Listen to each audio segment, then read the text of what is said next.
চা খাইয়া বই রিসেন্ট কে ওই দেন আরে বাবা এই সিজনে আর আমার কয় কয় ঢাল সাঁড়া এই সিজনে এবার আর সিজন নাই কথা পাঁচটা টিয়া লেখা আবার রীতি কথা কর যে যে টিয়া দিতে হইব এই সিজনে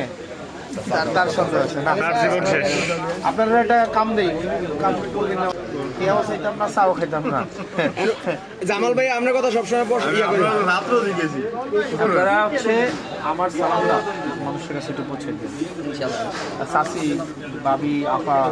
দিক থেকে হচ্ছে আপনার লোকের তো 5 জন মানুষ 10 জন মানুষ দেওয়া তবে আমার অর্থ করি না আমি হচ্ছে অনেক রাজনৈতিক বড় ফ্যামিলি থেকে আই সব চিনি পরশু দিন আমরা বাড়ি গাড়াবেতে বই চাকে তো লতিমের দোয়ানো তো আপনি সব চিনি আপনি পর্দা কুন্ডা এইটা সব চিনি রে বাবা কত হলো আপনি যে একটা কথা বলছিলেন কিছুদিন আগে যে প্রত্যেকটা মানুষের যাই কিছু হোক তার জবাবদিহিতার তেমন একটা স্কুপ নাই কারণ তার আসিলেই মানে আমার তো কিচ্ছু নাই আমার কিছু হইলে আপনারা সব ফিরে যাবো বলেন না কথাটা মোটর সাইকেলটা যাইতে শুনছি আপনি মনাগেজের বেদ গেছিলেন